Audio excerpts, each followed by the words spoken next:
हैं और ये 4 सेकंड्स आपके द्वारा। अगर आप जो सोच रहे हैं तो आप सही सोच रहे हैं।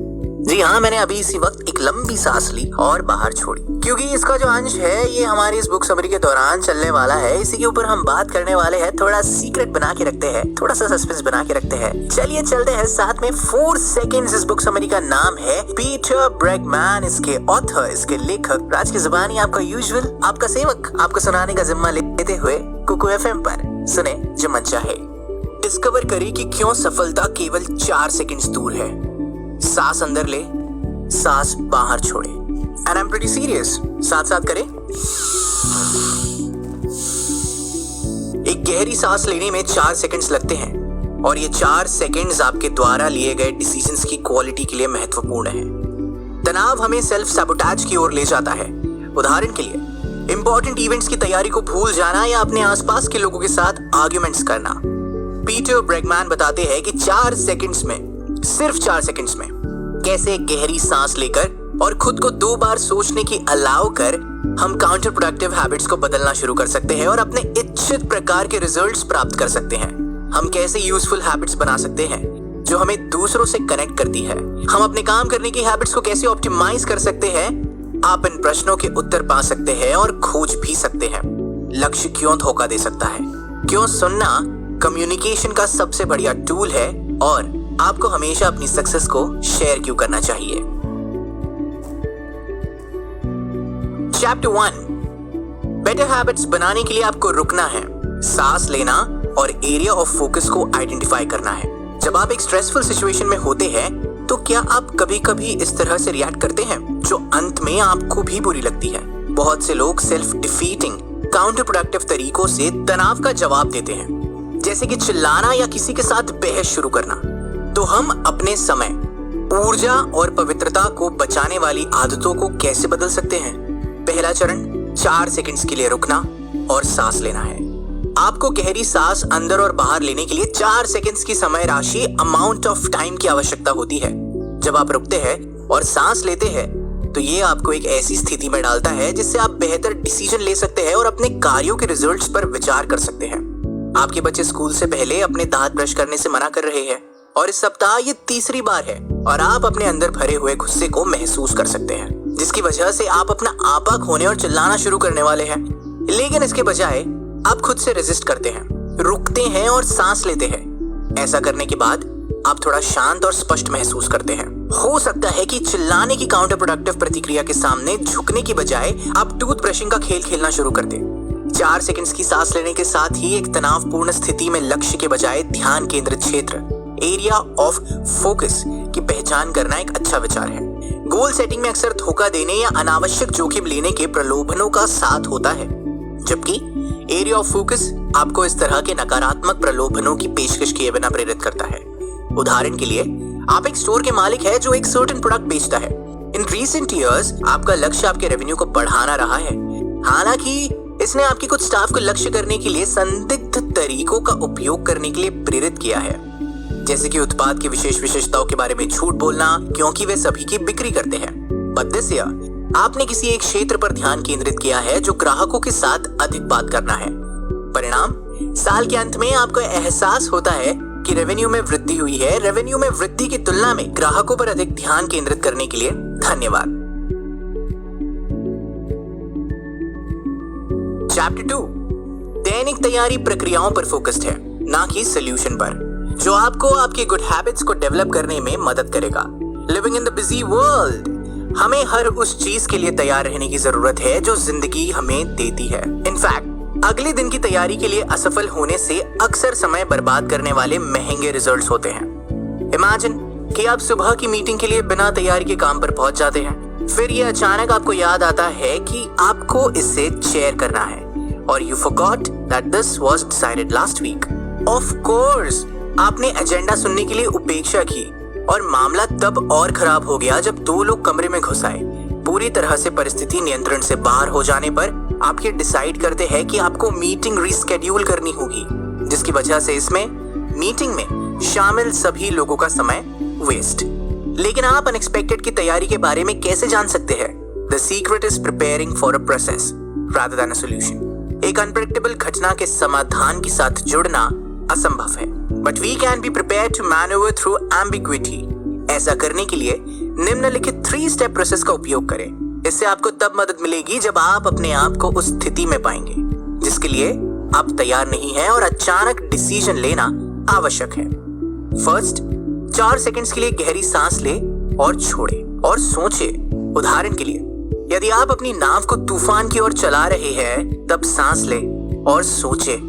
नेक्स्ट, अपने ऑप्शंस तक पहुंच बनाएं. अपने आप से पूछे, मेरे पास उपलब्ध संसाधन और जानकारी को देखते हुए मैं अपने इच्छित परिणाम कैसे प्राप्त कर सकता हूं. इस मामले में आपके पास 2 ऑप्शन हैं. या तो आप सेलिंग जारी रखें या फिर तेजी से भूमि पर वापस जाने के लिए अपना रास्ता बनाएं. फाइनली एक डिसीजन ले और उस पर डटे रहे. खुद से कहे, भले ही ये आइडियल नहीं है, पर ये परिस्थितियों को देखते हुए सबसे अच्छा ऑप्शन है.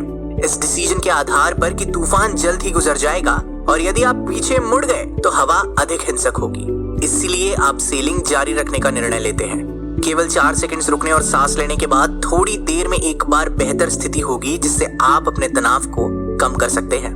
साथ ही इसका हिसाब लगाइए कि कैसे इस प्रोसेस को आगे बढ़ाया जाए. चैप्टर 3, अपनी कम्युनिकेशन की हैबिट्स में सुधार करने के लिए संदेश की सामग्री पर फोकस करें और बहस करने से बचें. प्रायः आप इस बात से डिस्ट्रैक्ट होते हैं कि कैसे किसी ने एक निश्चित बिंदु पर संवाद किया. संदेश की सामग्री पर फोकस करने के बजाय उनकी आवाज का स्वर या उनकी आक्रामक शरीर की भाषा. हम में से अधिकांश बहुत खराब कम्युनिकेटर है और आपको अपनी कम्युनिकेशन की आदतों में सुधार करने के लिए इसे स्वीकार करना होगा. संदेश की बेहतर समझ हासिल करने के लिए पैकेजिंग पर आने की बजाय सामग्री, कंटेंट पर फोकस करने की आदत बनाने की कोशिश करें. उदाहरण के लिए, मान लें कि आपका एक जॉब इंटरव्यू था और अब आप अपने संभावित एम्प्लॉयर से एक फोन कॉल की उम्मीद करते हैं ताकि आपको पता चल सके कि क्या आप सफल थे. इसके बजाय कई हफ्ते बाद आपको एक ईमेल मिलता है जिसमें कहा गया है कि आपको काम नहीं मिलेगा. आपको लगता है कि संभावित एम्प्लॉयर ने आपको व्यक्तिगत रूप से फोन करने की जहमत नहीं उठाई. आपका ये रिएक्शन शायद ही मददगार हो. क्यों ना आप एक गहरी सांस ले और केवल पैकेजिंग पर अपना ध्यान देने के बजाय ईमेल द्वारा वास्तव में कही गई बातों को फिर से देखें. मैसेज में वैल्यू खोजे. उदाहरण के लिए, कि क्या वे संगठन के भीतर आपके लिए अन्य अवसरों को शामिल करते हैं. आपके शांत हो जाने के बाद एक अलग माध्यम से उस व्यक्ति को जवाब दें जिसकी वजह से आपको परेशानी हुई.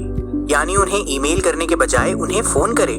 बेहतर कम्युनिकेशन के लिए एक और वैल्यूएबल टिप, बहस को रोकना है. आर्ग्यूइंग अपर हैंड पाने के अलावा और कुछ नहीं है. यहाँ तक कि अगर आप अपने व्यू पॉइंट में कुछ खामियां देखना शुरू करते हैं तो ये संभावना नहीं है कि आप अचानक से स्वीकार करने जा रहे हैं यदि आप लड़ाई के बीच में हैं. परिणाम निराशाजनक है. आप स्पष्ट और सहायक संचार को असंभव बनाते हुए आप दोनों अपनी बात पर अड़े रहेंगे. इसके बजाय आपको अपने पास उपलब्ध सर्वोत्तम उपकरण का उपयोग करना चाहिए, लिसनिंग. लिसनिंग एक शानदार टैक्टिक है क्योंकि इससे दूसरे व्यक्ति को कोई खतरा नहीं है. इसके विपरीत वे आपकी बात सुनने के लिए उनकी रुचि को देखते हुए सुना हुआ महसूस करेंगे. इसलिए यदि आप अपनी बात वापस लेना चाहते हैं और दूसरे व्यक्ति को भी बोलना चाहते हैं तो बहस करना छोड़ दें एंड स्टार्ट लिसनिंग. सुनना शुरू कर दें. चैप्टर 4, अपने रिलेशनशिप्स को मजबूत करने के लिए बहुत ज्यादा एक्सपेक्ट ना करें. अपने आसपास के लोगों के बारे में आपके द्वारा की गई सराहना पर ध्यान दें. हमारी हाइपर कनेक्ट की गई दुनिया में हम लोगों की एक विशाल वैरायटी के साथ कम्युनिकेट करते हैं जो हमसे कुछ समान और कुछ खुद से बहुत अलग. किसी भी स्थिति में लोग जो कहते हैं और करते हैं वो असामान्य नहीं है. लेकिन क्या आपने कभी सोचा है कि समस्या दूसरे व्यक्ति की नहीं हो सकती बल्कि हमारी खुद की हैबिट भी उनसे बहुत ज्यादा होने की उम्मीद कर सकती है. यदि आप अपनी एक्सपेक्टेशंस को बदलना सीख सकते हैं तो आप पाएंगे कि अपने आसपास के लोगों के साथ अपने रिलेशनशिप्स को मजबूत करेंगे. लोगों से ये कहना और करना कि आपने जो कहा या किया वो आमतौर पर अच्छा नहीं होता क्योंकि कोई भी आपकी कार्बन कॉपी नहीं होता. It's far healthier habit to treat people how they wish to treat. यदि आप ऐसा करते हैं तो अन्य लोग आपकी स्टैंडर्ड्स पर खरे नहीं उतरेंगे और बदले में आप फ्रस्ट्रेट नहीं होंगे. अपने रिलेशनशिप्स को और मजबूत करने के लिए लोगों को बताएं कि उनमें ऐसा क्या है कि जिसे आप अप्रिशिएट करते हैं. बिजनेस वर्ल्ड में और हमारे प्राइवेट लाइफ्स में हम अक्सर गलत तरीके से मानते हैं कि गिफ्ट या बोनस ये देने से लोगों को उन लोग द्वारा सराहना महसूस कराती है जो उन्हें देते हैं. This is not the case. Not at all. ये तस्वीर एक दिन के काम की आ रही है और आपके द्वारा अपनी डेस्क पर बोनस का एक लिफाफा खोजना, लेकिन जिसके साथ जाने के लिए कोई लेटर का ना होना भी शामिल है। संभवतः आप बोनस को कंपेंसेशन के रूप में देखते हैं उस काम के लिए जो आपने प्रोफेशनली पूरा किया है, लेकिन क्या इससे आपको अपने लिए उस तरह से प्रशंसित, अप्रिशिएटेड होने का भाव पैदा होगा कि who you are as a person? शायद नहीं, क्योंकि प्रशंसा लोगों के माध्यम से व्यक्त की जाती है, ना कि बोनस या लैविश गिफ्ट्स जैसी चीजों से। इसीलिए आप इस गिफ्ट गिविंग की जगह लोगों को ये बताने की हैबिट के साथ बदलने का लक्ष्य रखें कि आप उनकी सराहना उस तरह करें जैसे कि वे है, ना कि उन एहसानों के लिए जो उन्होंने आपके लिए या आपके ऑर्गेनाइजेशन के लिए किए हैं। ये उन्हें सम्मानित और प्यार महसूस करने के लिए एनकरेज करेगा, जो आपके रिलेशंस को मजबूत करेगा। चैप्टर 5, अपने काम से अधिक पाने के लिए फेलियर को स्वीकार करें और सक्सेस को शेयर। हम अपनी वर्किंग लाइफ्स में लगातार नई चीज सीख रहे हैं, एक नई भाषा, एक नई तकनीकी कौशल या प्रबंधन तकनीक। हालांकि हम अक्सर बैड हैबिट्स पर टैप करते हैं जो हमारे खुद के या दूसरों के सीखने में बाधा बन सकती है। तो how do we stop this? First, हमें ये अंडरस्टैंड करना होगा कि कुछ भी सीखने के लिए हमारे पास फेल होने की अपॉर्चुनिटी होना चाहिए। लर्निंग परफेक्ट होना नहीं है, बल्कि इसके बिल्कुल विपरीत है। जब आप फेल हो जाते हैं तो इससे रिकॉग्नाइज कि आप अपने बेटे को बाइक चलाना सिखा रहे हैं और हर बार जब वो लड़खड़ाता है तो आप उसमें कूदकर उसे पकड़ लेते हैं। कई सप्ताह बीत जाते हैं और वो अभी भी बाइक पर स्थिर नहीं रह पाता है। व्हाई? क्योंकि अगर उसे बैलेंस खोने और संभवतः गिरने का मौका नहीं मिला तो वो खुद को ठीक करने, बैलेंस बनाए रखने और स्वयं बाइक चलाना सीखने में सक्षम नहीं होगा। एक ऑर्गेनाइजेशन के किसी भी मैनेजर के लिए यही बात लागू होती है। एक मैनेजर के रूप में you have to protect the organization, लेकिन फेलियर और सेल्फ रिकवरी के अवसर को अवरुद्ध करना एक कमजोर रणनीति है यदि आप चाहते हैं कि आपके कर्मचारी न्यू स्किल्स प्राप्त करें एंड अपना काम इंप्रूव करें। इसलिए यदि एक एम्प्लॉय एक महत्वपूर्ण बैठक में स्ट्रगल करता है तो आपको ये एसेस करना चाहिए कि उस एम्प्लॉय ने आपकी उससे एक्सपेक्टेशन के संबंध में कैसा परफॉर्म किया है और वे इससे क्या सीख सकते हैं। यदि आप अपनी वर्क हैबिट्स को अनुकूलित करना चाहते हैं तो फेलियर के लिए जगह बनाने के अलावा आपको अपनी सफलताओं को शेयर करने के लिए भी तैयार रहना चाहिए। ऐसा इसलिए है क्योंकि किसी ऑर्गेनाइजेशन या किसी भी प्रकार के वेंचर की उपलब्धियां केवल एक व्यक्ति का काम नहीं होता। इसके अलावा ये जानना कि आपने एक सक्सेस के लिए क्या कंट्रीब्यूशन किया है बहुत ज्यादा मोटिवेट करने वाला है, और जब आप मोटिवेट होते हैं तो यू वर्क मोर इफेक्टिवली। इसलिए एक फेलियर के लिए केवल एक या दो लोगों की प्रशंसा करने की बैड हैबिट्स को निकालकर फेंक दे। इसके बजाय इंश्योर करे कि हर कोई इस बात से अवेयर हो कि उन्होंने भी इसमें कंट्रीब्यूट किया है। चैप्टर 6, यदि आप नेगेटिविटी को बेअसर कर सकते हैं और क्रिटिसिज्म स्वीकार कर सकते हैं तो आप अपनी कार्य आदतों को ऑप्टिमाइज करने योग्य हो जाएंगे। नकारात्मक रूप से अभिनय, एक्टिंग नेगेटिवली, वो है जो हम सभी समय समय पर करते हैं, चाहे वो घर पर हो, काम पर हो या बस फुटबॉल मैच के दौरान उठना बैठना हो। हम सभी के पास अपने डिजायरेबल पक्ष से कम ही हैं। जब हम नेगेटिव इमोशंस को पकड़ते हैं तो हम अपना बेस्ट प्रदर्शन नहीं करते हैं। Let's see how we can combat this. आप कभी भी किसी के नेगेटिविटी के खिलाफ प्रतिक्रिया ना देकर ये शुरू कर सकते हैं। यदि आप ऐसा करते हैं, नेगेटिविटी के खिलाफ प्रतिक्रिया देकर, तो लोग ऐसा समझते हैं कि आप उनकी इमोशंस का खंडन कर रहे हैं, जो उन्हें उस नेगेटिविटी से जकड़े रहने को एनकरेज ही करेगा। कुछ ऐसे एम्प्लॉयज के मामले को ले जो नेगेटिविटी की जकड़न में है। प्रबंधक ने बोनस के बारे में सकारात्मक प्रतिक्रिया दी हो या नेगेटिव टिप्पणी करके ये प्रतिक्रिया व्यक्त की कि उन कर्मचारियों का मूड उनकी एनर्जी को कैसे समाप्त कर रही है, इससे कुछ नहीं बदला। दरअसल रिस्पॉन्ड करने का सबसे बेहतर तरीका ये है कि आप सवाल करने वाले व्यक्ति के साथ ये करें इन 3 स्टेप्स। फर्स्ट, उस व्यक्ति के नेगेटिव इमोशंस के बारे में अपनी अंडरस्टैंडिंग दिखाएं। फिर यदि आपने पहले भी ऐसा ही महसूस किया हो तो उन्हें इसके बारे में बताएं। लास्टली, उस व्यक्ति को ये भी ना बताएं कि वो गलत है। इसके बजाय व्यक्ति में क्या पॉजिटिव है और उस पर फोकस करने की कोशिश करें। इन स्टेप्स का उनकी नेगेटिविटी पर न्यूट्रलाइजिंग इफेक्ट होगा। आप ऊपर दिए गए स्टेप्स को पूरा करने और वर्कप्लेस में पॉजिटिविटी को बढ़ावा देने के लिए एक और टूल का उपयोग कर सकते हैं, एंड दैट इज क्रिटिसिज्म को एक्सेप्ट करना। मेरे यार, ऐसा करने के लिए क्रिटिसिज्म को एक गिफ्ट के रूप में माने बजाय इसके कि कुछ ऐसा हो जो आपको अपना बचाव करे। क्रिटिसिज्म प्राप्त करते समय निम्नलिखित करें: accept that you feel hurt and angry. फिर आप इन इमोशंस को एक तरफ रखें। इसके बाद महसूस करें कि आलोचना करने वाला व्यक्ति सबसे अच्छा कम्युनिकेटर नहीं हो सकता, इसलिए अपना अटेंशन वास्तविक संदेश पर रखें, ना कि पैकेज पर। फिर ना तो सहमत और ना ही असहमत होकर न्यूट्रल रुख अपनाने की कोशिश करें। देन लिसन और ऑफर की जा रही जानकारी इकट्ठा करने की कोशिश करें। एंड फाइनली, उस व्यक्ति ने क्या कहा है उस पर विचार करने से पहले एक छोटा सा ब्रेक ले और थोड़ी देर बाद डिसीजन ले कि हाउ यू कैन चेंज।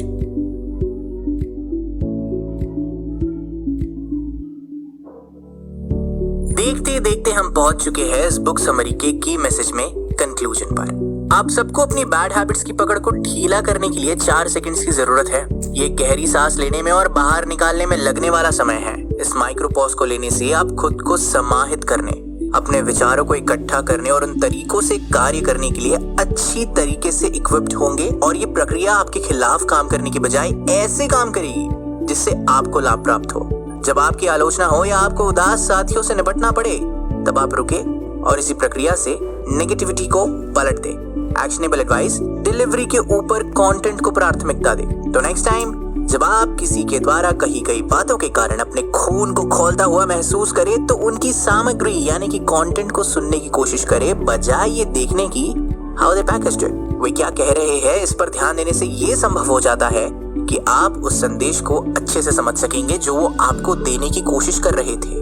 प्रशंसा का एक शब्द दूर तक जाता है। यदि आप किसी बिजनेस के मैनेजर या किसी प्रोजेक्ट के लीडर है, देन रिमेंबर कि हर कोई आपकी सफलताओं में कंट्रीब्यूशन देता है और आपको इसे उनके साथ शेयर करना चाहिए। ऐसा करने का सबसे बेस्ट तरीका है कि फेसलेस मटेरियल रिवॉर्ड्स देने के बजाय आपको वास्तव में उनसे बात करना चाहिए। ये प्रोजेक्ट में शामिल सभी व्यक्तियों को अपना बेस्ट करने के लिए एनकरेज करेगा।